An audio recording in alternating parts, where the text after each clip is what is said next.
Welcome to A Court Behind the Mask, where the stories of the Fae, mortals, and everything in between come to life. In this podcast, we dive deep into the hidden corners of Prythian, unearthing the lives of its people. Join us as we follow the paths of those in a land where nothing is ever quite what it seems. This is their world, their truth, and their fight. I'm your host, Lucien and Feyre. Let's get started.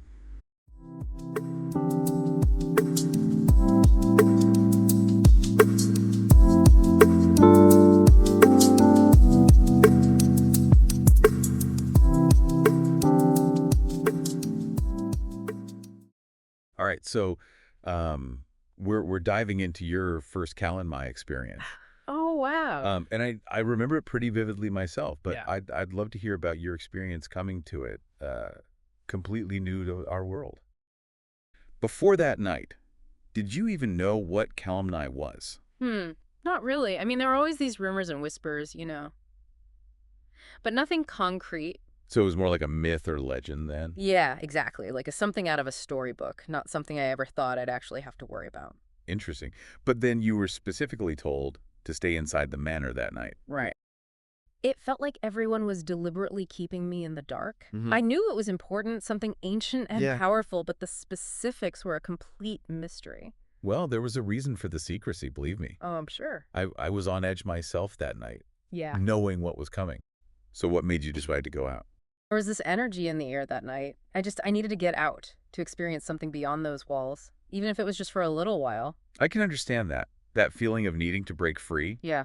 but that decision, unfortunately, led you straight into a dangerous encounter.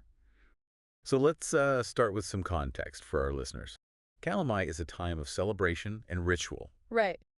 Well, Calanmai isn't just some random night of revelry. It's deeply rooted in Fae history and tradition. They see it as a time to honor their ancient gods, to reaffirm their connection to the land, and to replenish their magic. So it's like a sacred pilgrimage then, a way to tap into the very source of their power. Exactly. It's a time of renewal and rebirth, but also a time when the veil between Prythian and the mortal world thins, allowing for both wonder and danger to seep through. That explains all the secrecy and warnings surrounding it.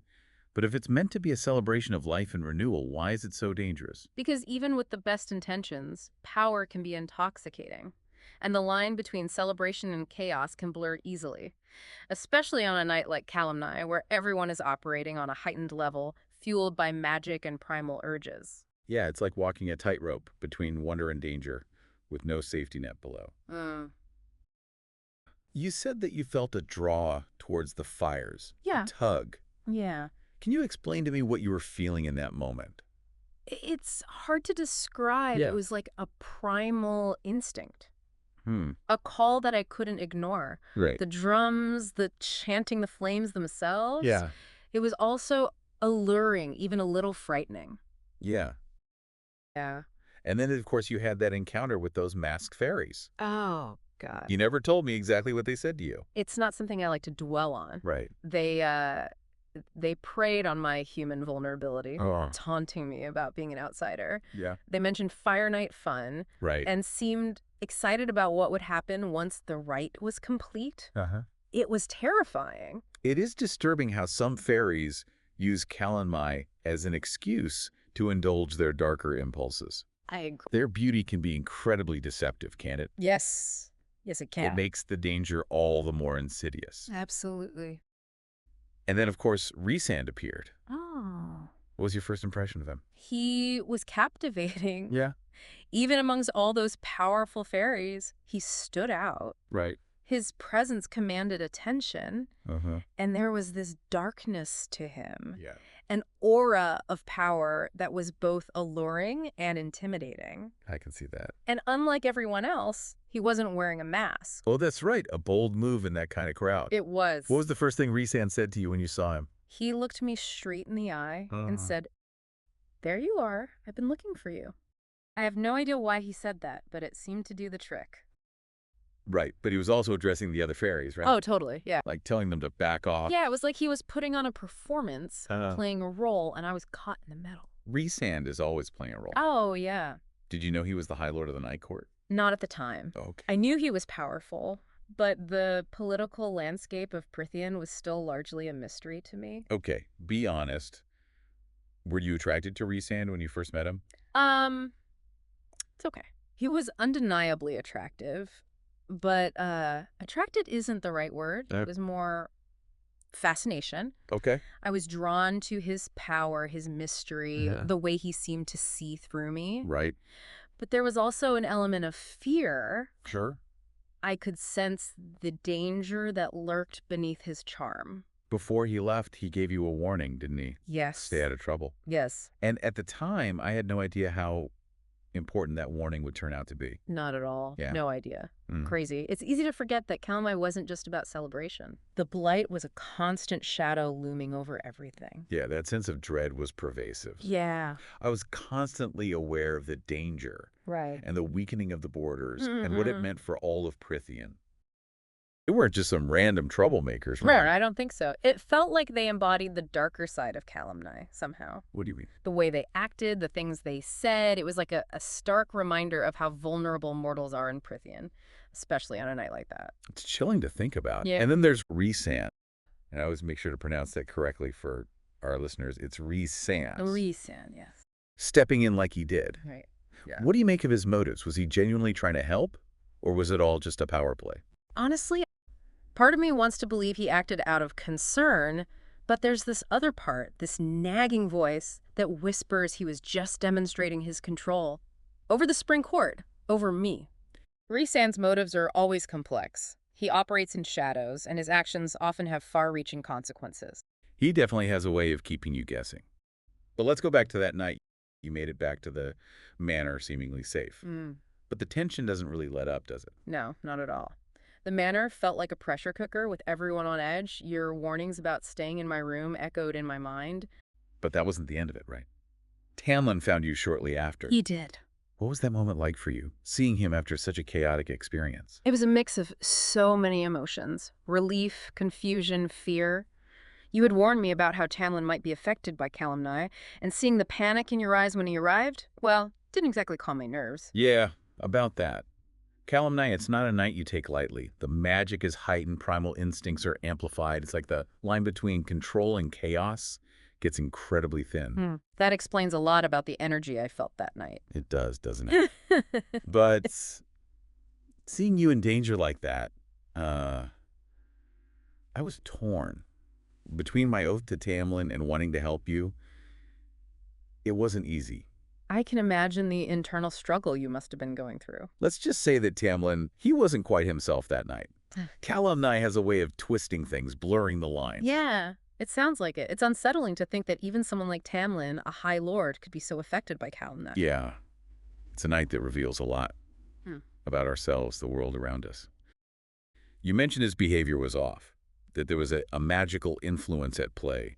Did you sense anything specific, or was it more of an undercurrent? It's hard to explain. There was this intensity about him, a darkness that seemed to flicker beneath the surface. It was as if Calanmai had stripped away a layer of control, revealing something raw and unpredictable. So it wasn't just him being stressed or worried. There was something deeper, something connected to the magic of Calanmai. Exactly. It's like the ritual itself amplified certain aspects of his personality, both the good and the bad. And that's what makes Calanmai so dangerous, I guess. It doesn't just enhance magic, it magnifies everything, including our deepest fears and desires. That's a good way to put it. This may be a bit awkward. Oh. I know it was awkward at breakfast the next morning for me when I had to see it. Right, yeah. But Tamlin, he bit you, right? Are you comfortable talking about that? It's all right. You can ask. Okay. And yeah, the bite is, well... It's part of the right. It is. It's part of the rite. Okay. It's hard to explain, but the magic that you feel Yeah. is just so powerful. So primal. Okay. It's almost like you lose control. It felt like something wild had taken over Tamlin. And the bite was a result of that. Yeah, a physical manifestation of it. So you're saying it wasn't just like a No. random act? Not at all. It was the magic. The That's magic. awesome. Yeah, the primal energy that the rite unleashes. So how did that feel? It was For you? It was frightening and confusing, but also compelling. Interesting. There was this strange sense of connection. Like we were both caught in this overwhelming force that was bigger than both of us. That's That's pretty intense. It was, Yeah. yeah. It really was. So we're talking about a connection with the land. Yeah, that's a really important part of understanding Calanmai. Okay. It's not just a celebration for the Fae, Ah. it's how they connect to that power that flows through Prithian. Okay. It's like the land itself Yeah. is a living being, Uh-huh. and the rite is how they commune with it. So like a Huh. back and forth. Yeah, But express strength from it. I've got to ask. Yeah. We've been hearing about this cave. Right. What's the deal with that? Well, the cave isn't just a place. Okay. It's almost like Focal point. yeah, like a focal point for the magic. It's a moment of Intense. yeah, intense connection Okay. with the land Yeah. and with each other. Yeah. And you were right at the center of it. Remember, you weren't just some human watching this old ritual. You were, without knowing it, changing everything. Just you being there, you being connected to Tamlin, it was disrupting the whole system, challenging all those ancient rules about how humans and Fae are supposed to interact. And that's where me sneaking out, my curiosity, that's where it comes in, right? Mm-hmm. You told me to stay put at the manor, but I had to see it for myself. Let's be real. You've never been one for following the rules. Nope. And that night, your little rebellion, as reckless as it was, well, it gave us a different view. You weren't caught up in the traditions or, all the tangled Fae politics. You saw things clearly, in a way that most of us, we were too caught up in the moment to see. Alumni wasn't just a night of heightened magic. It was a turning point, a night that set events in motion that would change everything. So looking back on that chaotic and unsettling night, what's the one thing you want our listener to understand about Calanmai? I think Calanmai is a reminder that even in a world of magic and beauty, there are dark undercurrents, power struggles, and hidden agendas. It's a night that strips away illusions, revealing the raw truth, both about ourselves and the world around us. That's a powerful takeaway. Calanmai is a night of reckoning where the veil between light and shadow thins and we're forced to confront the complexities of power, desire, and the choices we make. Until next time, may your path be filled with starlight and courage.